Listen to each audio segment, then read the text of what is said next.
Macam-macam kelab, ada kelabnya moge. Kulainya moge, kau lewat, pak aku punya jalan, pak awak kau menumpang saya tu pak. Mangsianya, kecuali jalan apaknya. Boleh awak menyiksi, tapi ini jalan milik publik, manga awak kok menguasai jalan? Itu yang sombong nama itu pak. Menganggap orang ini tidak penting. Yang penting itu awak. Maka kan banyak kecelakaan-kecelakaan terjadi gara-gara itu pak. Karun kalau berjalan di jalan tu pak, yo pamerkan kekayaannya, buat satu kekayaannya tu pak, otonya segala macamnya pamerkan tu pak. Karun begitu tu. Kan sombong karun tu pak. Maka dibenamkan ke dasar bumi dia tu. Karena dia merasa tinggi, karun tu dibenamkan ke dasar bumi dia. Kesombongan begitu tinggi. Makanya di kampung Ambo ada petua apa ibu, ada 2 orang tak boleh dibantah. Cik orang kayu, 2 orang gilo, tak boleh dibantah. Orang kayu dibantah jangan nyebayan nak ikut. Enak. Kalau mau tahu orang kayu dilapau tu angguk-angguk salah ibu, nyebayan ikut tu. Tapi kok dibantah, tak cayu dah jangan nyebayan. Orang rancak ni lambat jalannya, enak. Karena ingin dicari orang. Orang rancak kan gitu pak. Kalau orang tak rancak kan kancang sejalannya pak. Itu. Coba cari orang rancak-rancak tu tak balengok-lenggok jalannya ya. Tanda orang rancak tu pak. Kalau dia tak rancak pak tu balengok-lenggok akan cakap ka rancak-rancaan, ya. Dia nak rancak.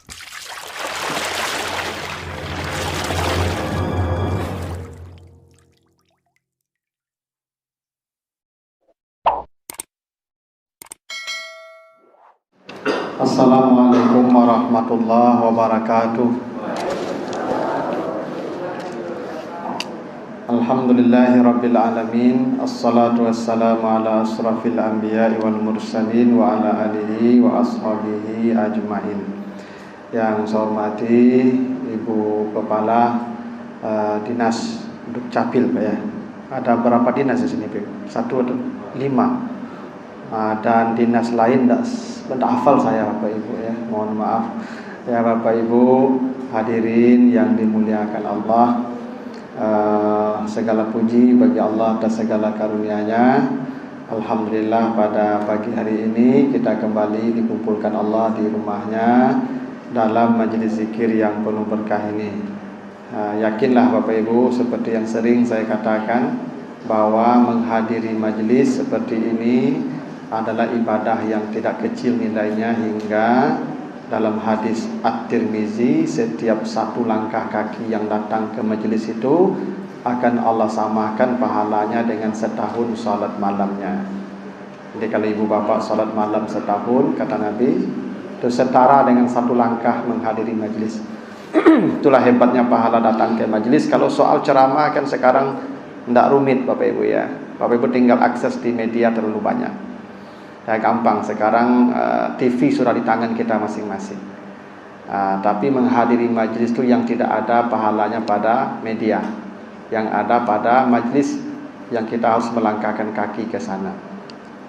Nah Bapak Ibu yang saya muliakan, pagi ini pembahasan kita mulai dari hadis riwayat At-Tirmizi. Saya bacakan hadisnya ya. Apa kata Nabi? Ummahatul khataya salasun, awwalu zambin usiyallahu bihi al-kibru wal hasadu wal hirsu. Kata Nabi begitu. Induk dosa itu ada 3. Jadi kata Nabi ada 3 induk dosa. Kenapa disebut induk dosa yang 3 itu? Awwalu zambin usiyallahu bihi, itu maksiat makhluk pertama kepada Allah. Sebelum dosa yang 3 ini belum ada maksiat, belum ada kedurhakaan. Maksiat itu artinya pembangkangan. Belum ada satupun yang membangkang, yang durhaka kepada Allah, kecuali inilah 3 awal pembangkangan. Karena ini pembangkangan pertama atau maksiat pertama, maka disebut ummahat al-khataya, induk dosa. Apa yang 3 induk dosa itu kata Nabi? Al-kibru, pertama sombong. Wal hasadu, yang kedua hasad, dengki, iri. Wal hirsu, yang ketiga rakus atau tamak. Jadi ini 3 induk dosa kata Nabi. Sombong, dengki, tamak. Nah, kita bahas ketika induk dosa ni. Dan ketika induk dosa ni Bu, semua yang berbuatnya semuanya diusir dari surga. Yang sombong diusir, yang hasad diusir, yang tamak dan rakus juga diusir. Nah, siapa yang melakukan dosa sombong pertama kali? Yang melakukannya adalah iblis. Jadi dosa paling tua itu sombong Bapak Ibu. Sebelum iblis berlaku sombong, belum ada maksiat kepada Allah, kata Nabi. Maksiat pertama itu sombong. Itu diceritakan Allah di surat Al-A'raf ayat 12. Ya, ketika Nabi Adam terbukti lebih baik daripada malaikat, lalu semua disuruh sujud, semua sujud kecuali iblis. Ketika iblis ditanya, "Ma mana'aka alla antas juda iz amartuk?" Kenapa engkau tidak mau sujud? Sujud di sana jangan Bapak Ibu pahami sujud salat, sujud menghamba anda. Sujud di sana tu maksudnya sujud ta'zim, menghormati. Jadi penghormatan tu biasanya ragam-ragam. Salat itu Bapak Ibu hakikatnya penghormatan. Semua bentuk penghormatan tu ada pada salat. Ada orang menghormati mengangkat tangan. Makanya salat kita mengangkat tangan tu, Allahu Akbar. Itu mengangkat tangan tu penghormatan tu. Kan Bapak Ibu kalau subuh orang yang lebih tua dari awak atau lebih tinggi, Pak, gitu ya. Nah, itu penghormatan tu Pak, mengangkat tangan tu penghormatan. Makanya kita salat mengangkat tangan. Ada kalanya kita menghormati itu berdiri. Kalau datang Pak Wali, hadirin diharap berdiri, ya nak? Nah, berdiri itu penghormatan, makanya kita salat berdiri. Ada kalanya penghormatan itu menunduk. Kalau ada raja lewat zaman dulu kan begini tuh. Ruku itu menunduk itu penghormatan. Ada kalanya penghormatan itu sujud. Ya tuh.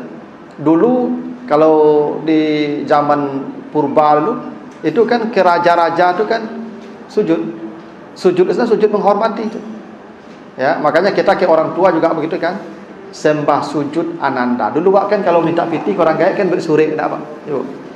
Dulu kan sekolah ke Padang, dulu kan tak ada HP. Dulu berkirim suri mah ya kawan joto. Ya kalau ada kawan pulang kampung atau supir oto sobo atau berkirim suri. Tu minta piti panjang isi suri itu Ibu. Assalamualaikum warahmatullahi wabarakatuh. Yang terhormat ayahanda ibunda, doanya panjang tuh. Saya doakan ibunda anaknya, baru minta piti tujuh. Nah, zaman kini tak ada boleh tulis PW, tak salam, tak kalam, tak doa, langsung transfer gini. Anak-anak kini tak ada beradab apa itu. Ya, dulu orang baca salam, didoakan, baru minta piti. Nah, sembah sujud kan selalu sembah sujud ananda, itu sujud penghormatan maksudnya itu. Jadi sujud Nabi, sujudnya para malaikat ini sujud penghormatan. Ini yang tak mau iblis lakukan. Dia tak mau menghormati Adam. Jadi bukan tidak mau sujud ke Adam itu bukan menyembah Adam, dia tidak mau menghormati Adam. Orang yang tidak mau menghormati orang inilah yang disebut orang sombong.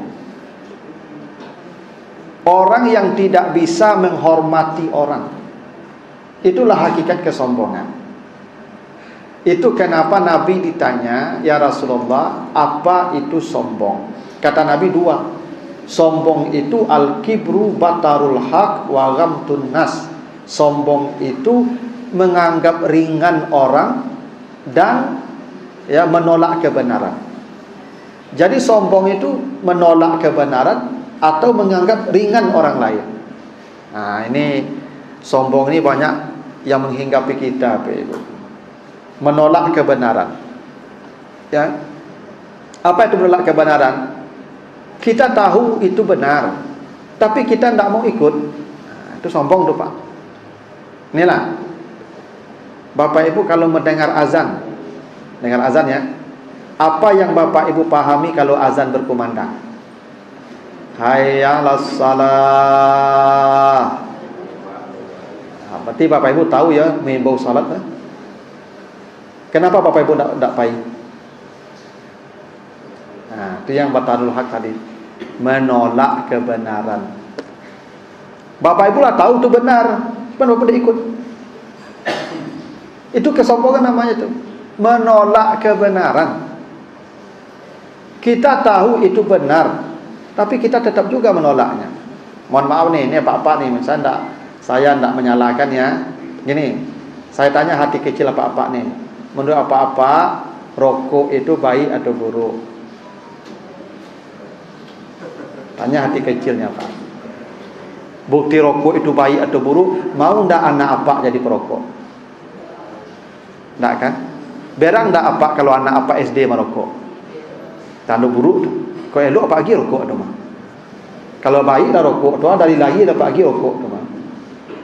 Hati kecil apa mengatakan rokok tak baik. Tapi apa tarui juga. Tu sombong tu Pak tu.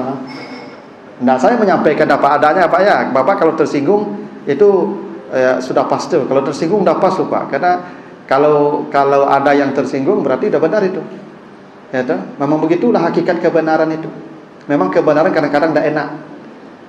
Ya. Kalau Bapak Ibu ingin selamat, berhentilah. Kalau enggak, kata Nabi, la yadkhulul jannah man kana fi qalbihi misqala dzarratin min kibir. Allah haramkan surga bagi orang yang ada sombong di hatinya walaupun sebesar zarah.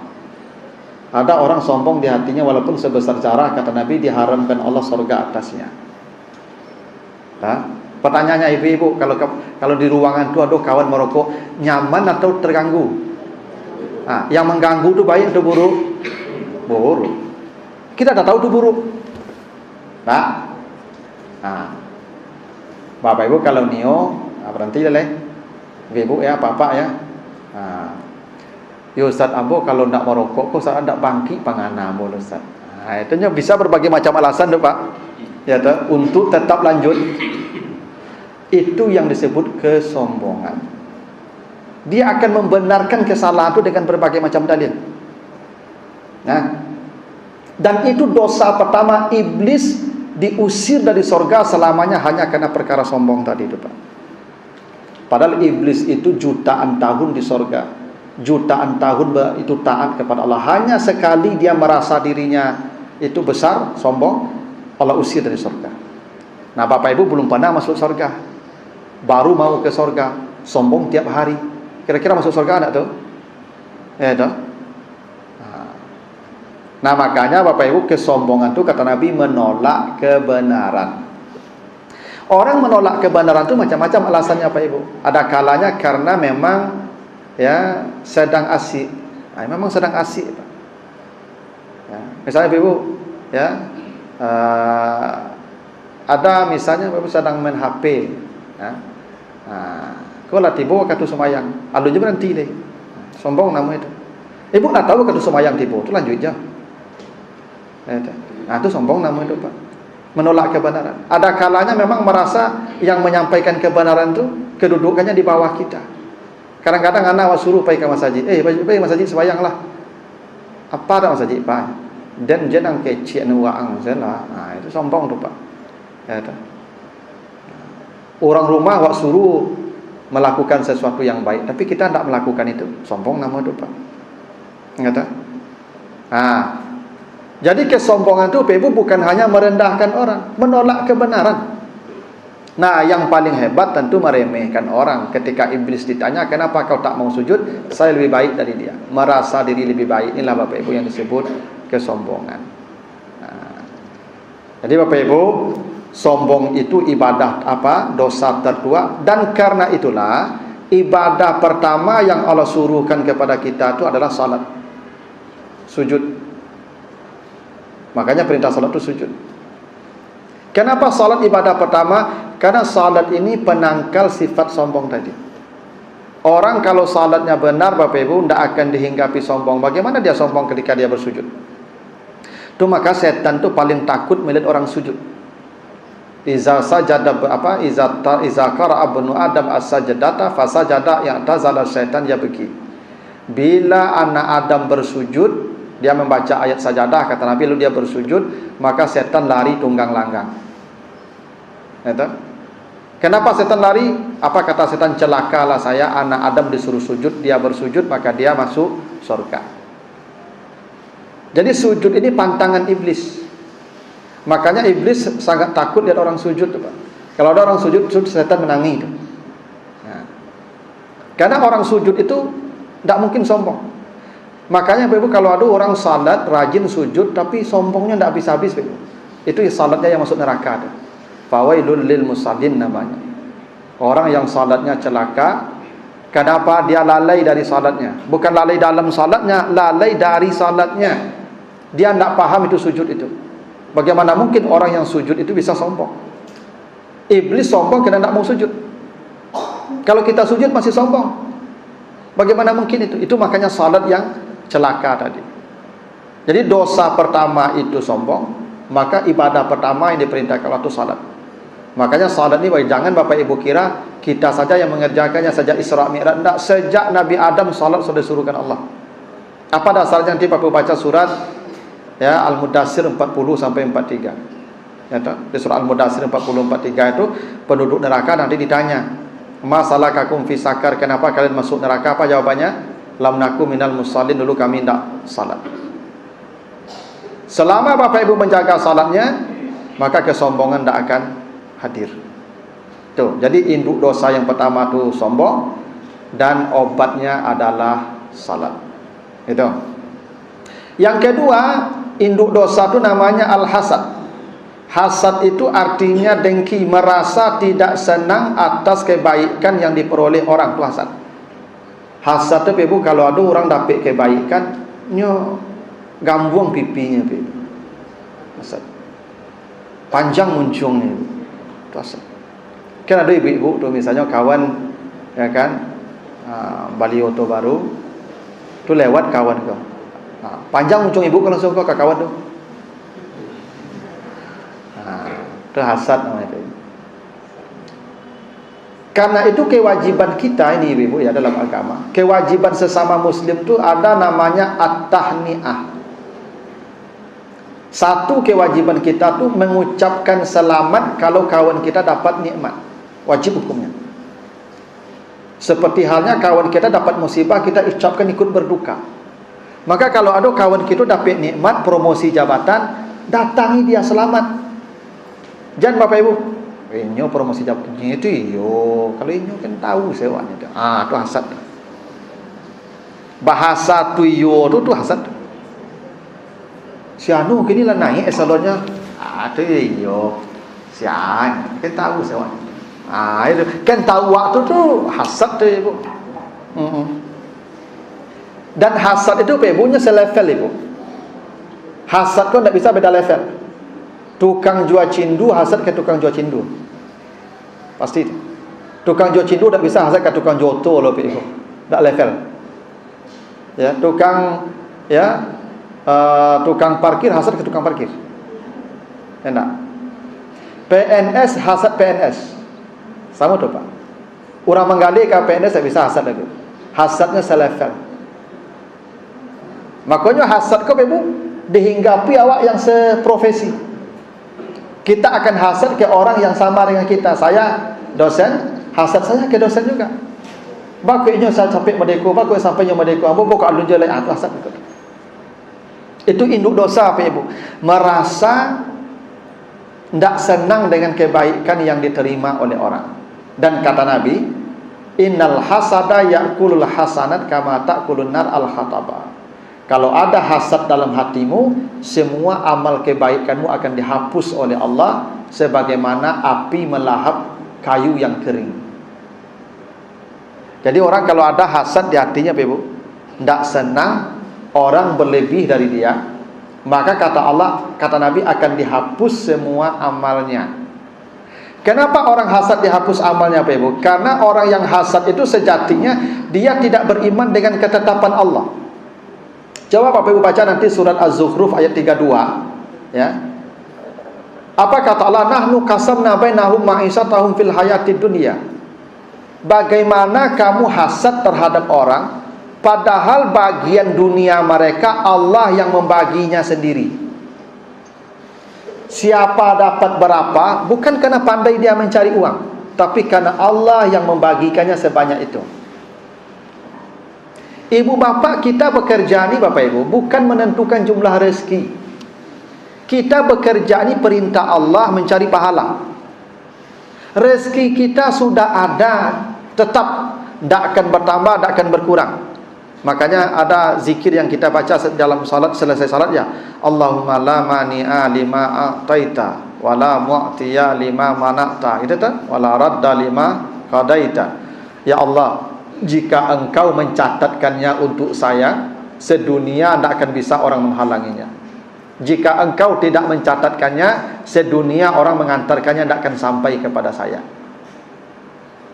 Jadi Bapak Ibu jangan rusuh dengan rezeki kita, jangan sakit hati dengan punya orang. Kita hanya menerima yang punya kita. Coba Bapak Ibu, kerja sama, kantornya sama, jam kerja sama, masa kerja sama, sama kekayaannya?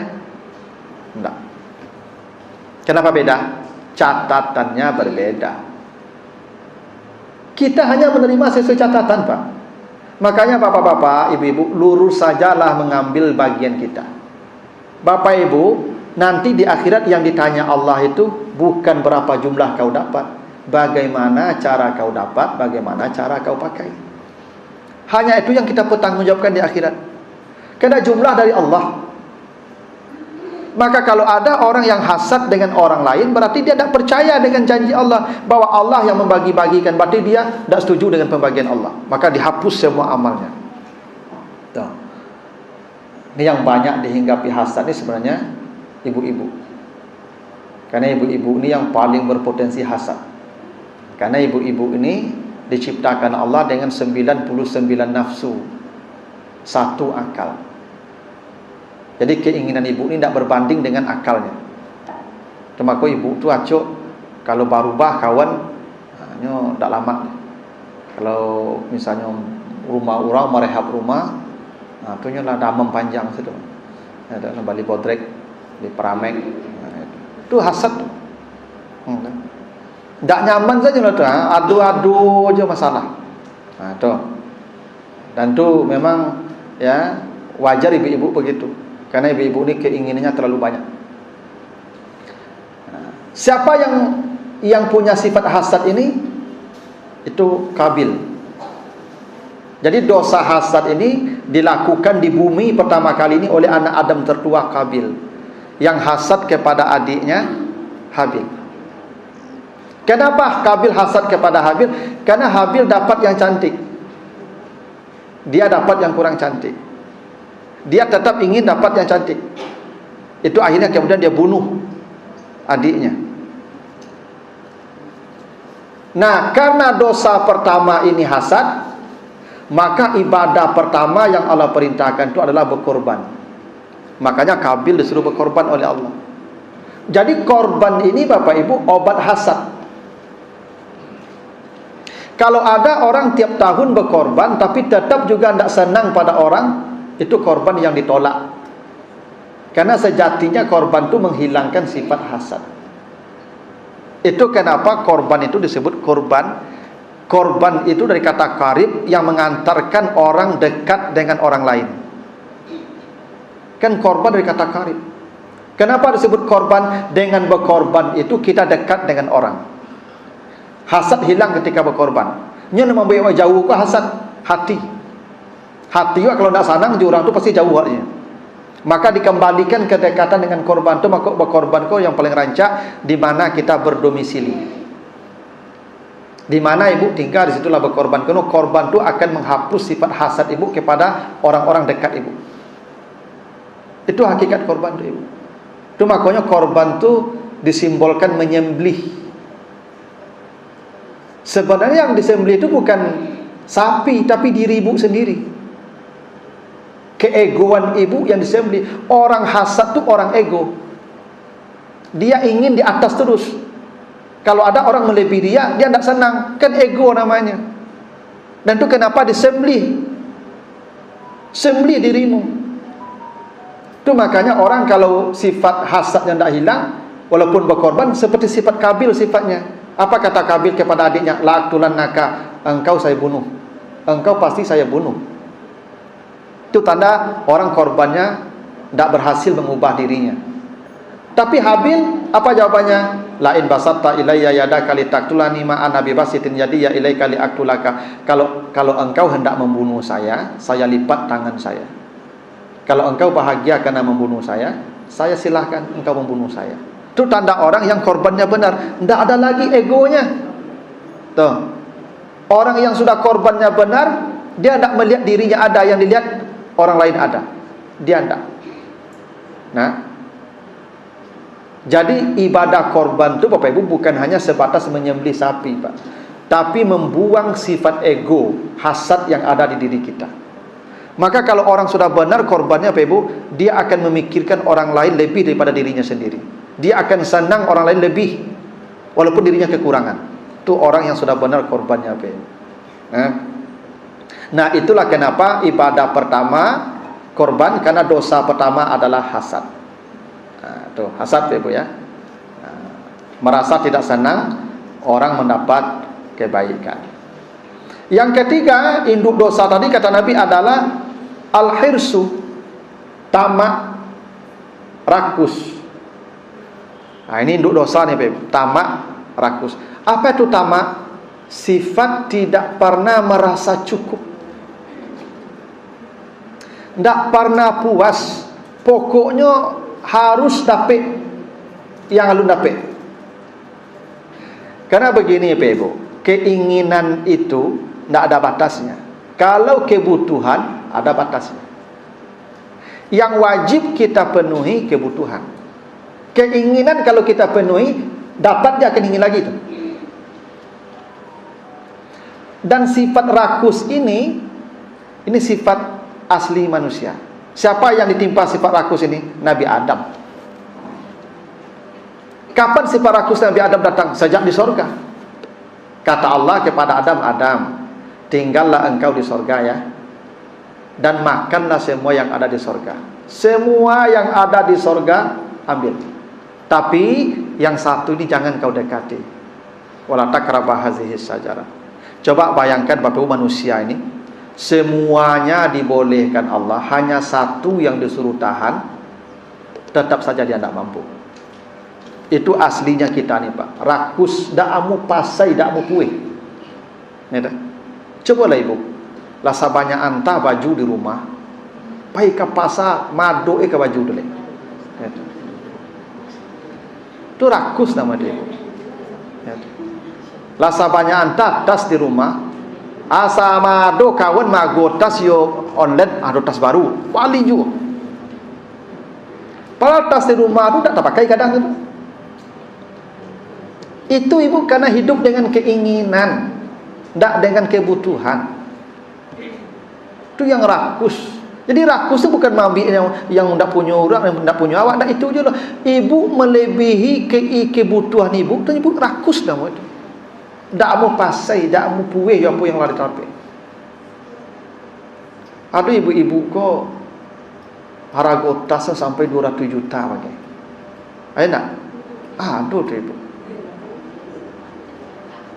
Kamanga ibu jota 100 juta tu. Tas ibu kan tu tas ibu tu. Paling badak letaknya HP, badak, camin, padona. Boleh itu.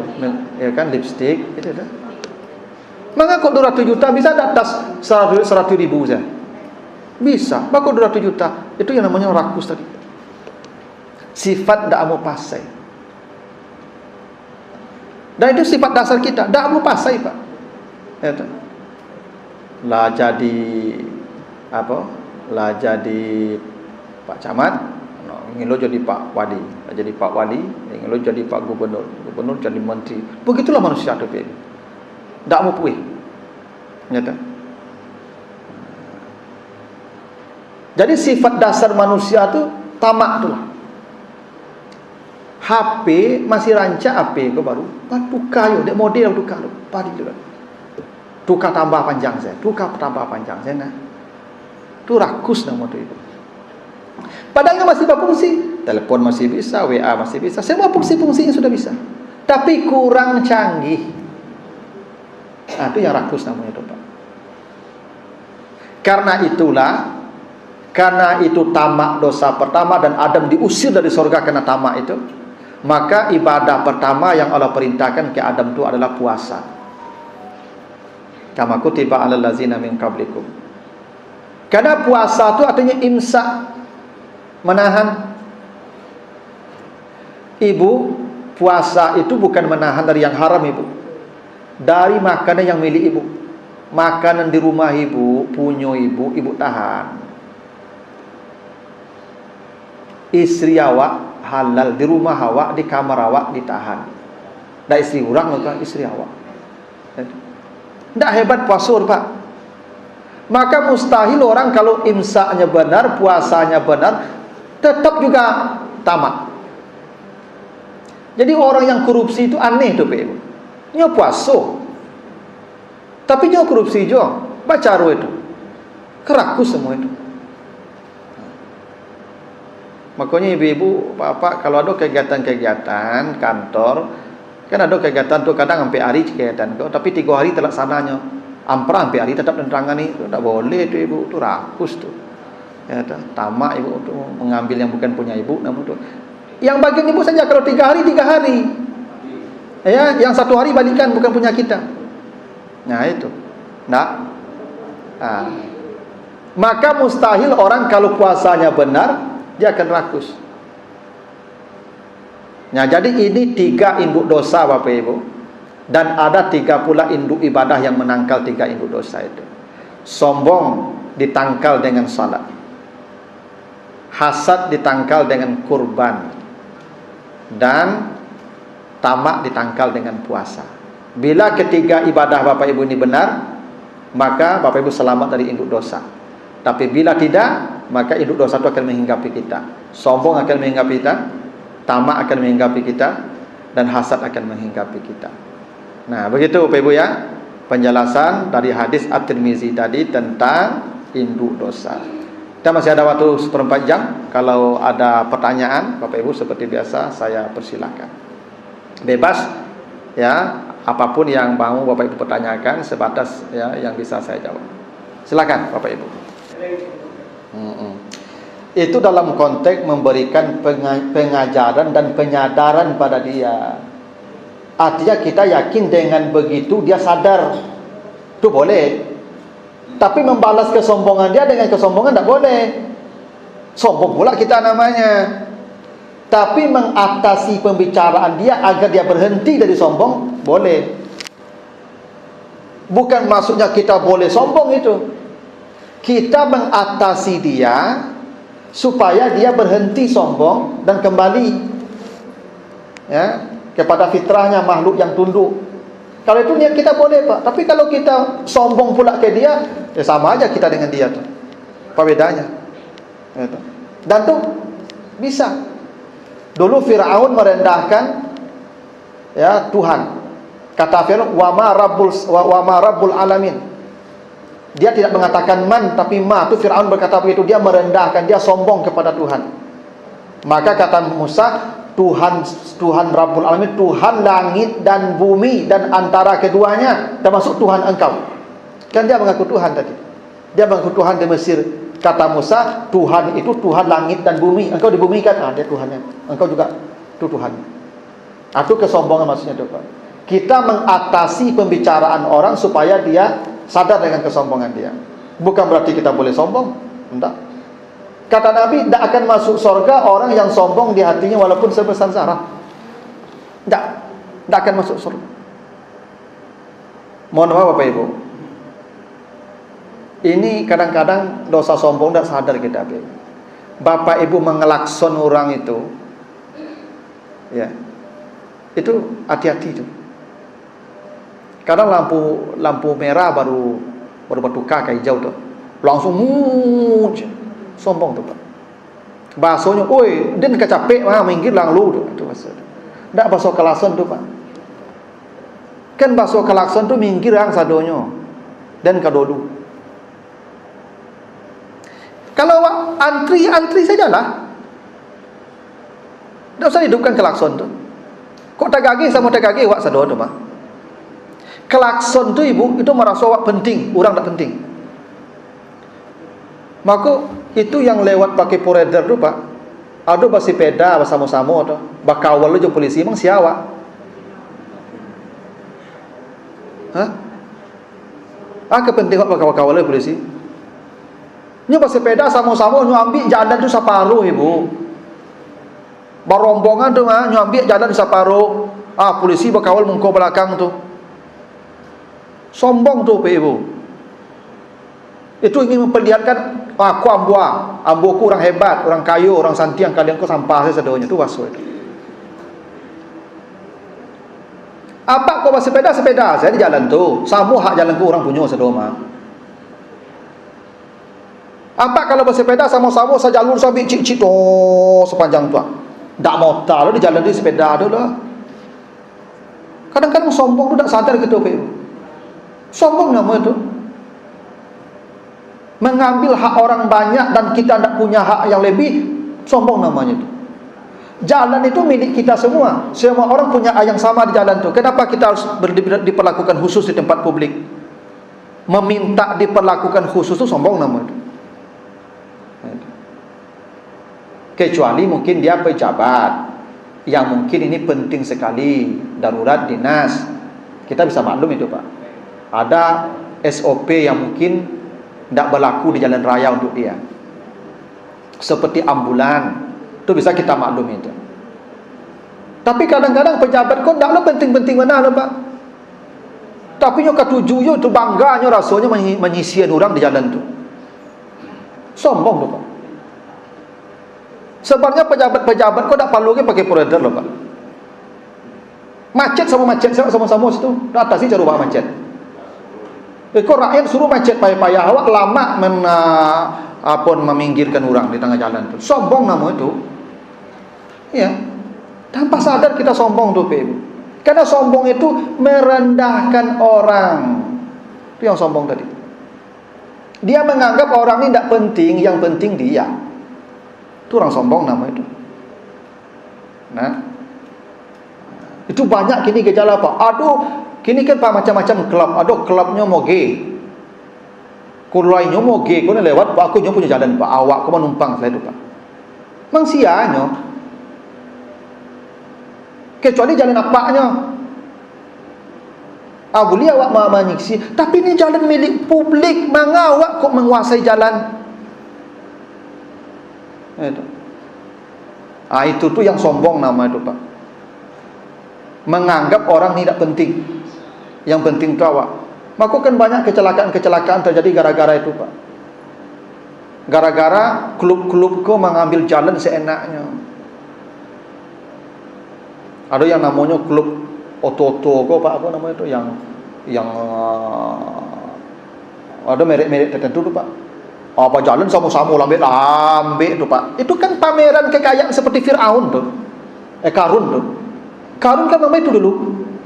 Karun kalau berjalan di jalan tu Pak, yo pamerkan kekayaannya, buat satu kekayaannya tu Pak, otonya segala macamnya pamerkan tu Pak. Karun begitu tu.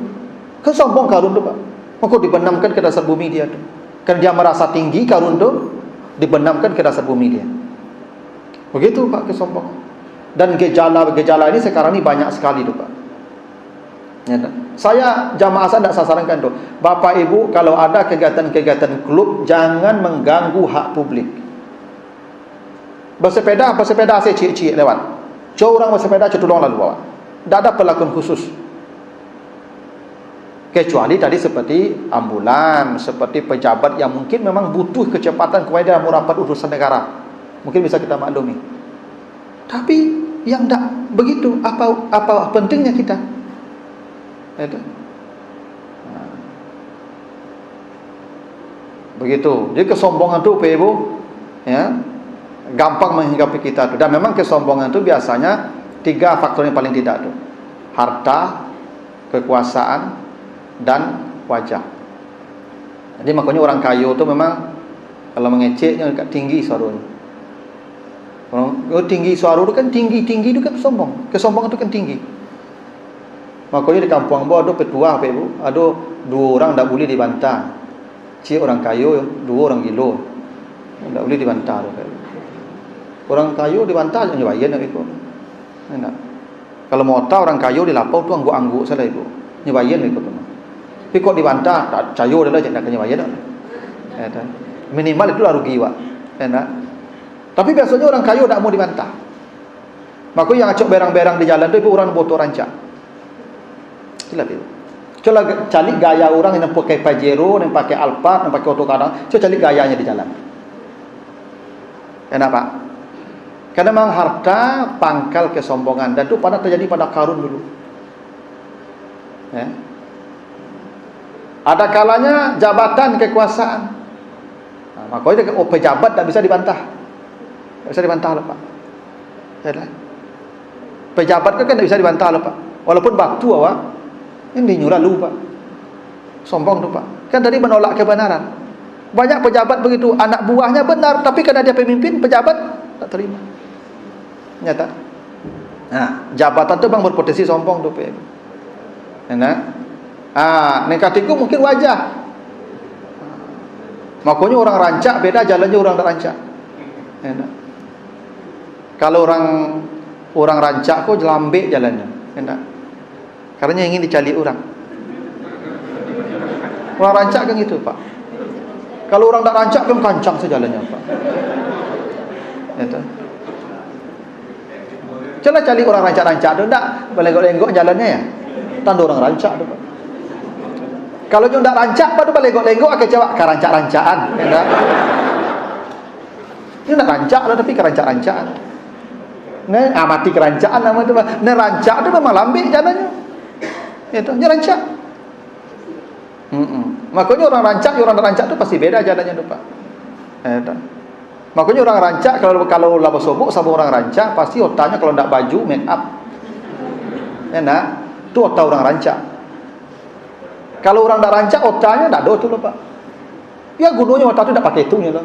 Rancak warna baju banyak warna make up ada gunanya dak ubah untuk ada tu ya benar otak tu. Ya kan tema otak tu lah menentukan karakter orang Pak Ibu. Enak.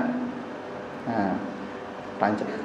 Tapi ada juga ya, sombong tu juga ilmu Bapak Ibu. Itu yang paling hebat Pak. Orang kalau ndak mau mendengar orang lain, itulah karena itu.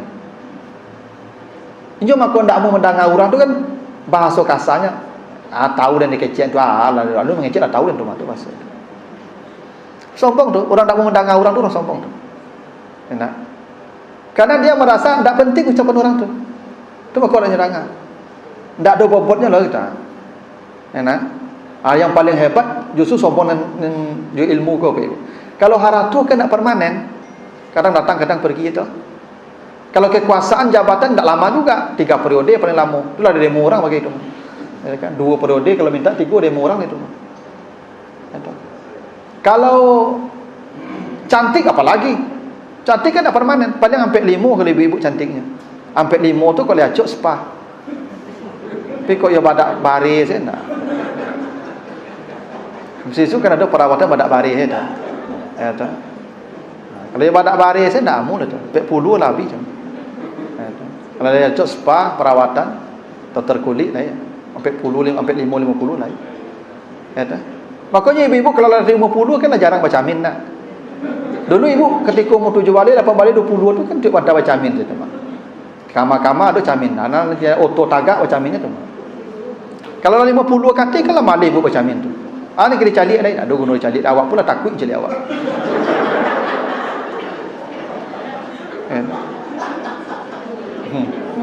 Ya gila tangga keripui. Ni calik lain.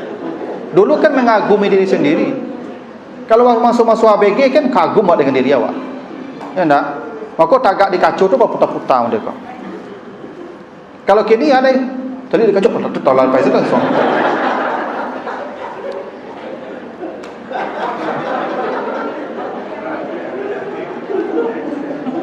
Itu makanya ibu-ibu dunia tu begitu disebut dunia tu paling rendah hati. Ibu makin lama di dunia ni bukan makin hebat, makin buruk. Percayalah kamu. Ibu makin lama di dunia aku makin buruk. Dah makin rancak ibu di dunia aku lama-lama. Kamu dah mencari orang umur 80, 90 makin cantiknya ibu dah. Makin takut orang caliknya. Ibu sama antara ini takut mencari ibu mereka. Ibu rancaknya kok 25-nya, 30-nya. Tu yo ke 7 orang calik. Kalau lewat ibu dah panjang motor orang tu. Pilih 90 ibu, lalu ibu orang lari kalau tu. Kalau calik ibu orang, coba calik nenek-nenek umur 90 tu ibu. Calik bantunya. Dah takut ibu calik ayah. Itu. Kan tak permanen rancak tu. Permanen tu. Sombong rancak kau sampai mau sampai puluhnya tu. Kau yo ke sombongnya je rancak. Sampai mau sampai puluhnya tu. Ada. Kalau ada tetangga gigi ibu tu umur 55 tu, ibu namanya takut galak tu mah. Enak. Dulu dia wadah senyum je kurang. Jadi tak permanen cantik tu, kalau sombong je cantik. Nah, ilmu bisa permanen sampai mati. Maka sombong je ilmu ku lebih hebat sebenarnya Pak. Permanen sombongnya sampai mati. Karena ilmu ku menyangkut jawab sampai mati. Ilmu saya sampai mati dengan saya, maka bisa saya sombong dengan ilmu saya lebih sampai mati. Nah, makanya kesombong je ilmu ku lebih hebat. Nah, tapi apapun posisi kita, kita bisa sombong dengan apa yang kita punya. Tapi kata Nabi, ya, itu induk dosa yang harus kita obati. Obatnya sujud. Perbanyak sujud. Yang banyak sujud tidak akan sombong. Itu perintahnya kenapa salat itu sujud. Karena sujud itu pantangan iblis dulu. Yang dosanya adalah sombong atau al-kibr. Gitu. Makanya ibu-ibu sebagai pimpinan pejabat, kalau anak buah benar, tidak ada alasan kita menolaknya ibu-ibu, bapak. Terima. Kalau kita salah, ya kita akui salah. Apa salahnya mengakui salah itu? Kadang wala jali salah, Pak Ibu. Lalu mencari pembenaran itu yang sombong tadi itu. Gitu, Pak. Jadi sombong kepada orang yang sombong itu maksudnya dalam rangka menyadarkan dia, bukan dalam rangka kita sombong pula kepada dia. Tidak begitu. Nah, begitulah Bapak Ibu. Ya. Mudah-mudahan ada manfaatnya. Lebih kurang saya mohon maaf. Subhanakallahumma wa bihamdika asyhadu an la ilaha illa anta astaghfiruka wa atubu ilaika. Wassalamualaikum warahmatullahi wabarakatuh.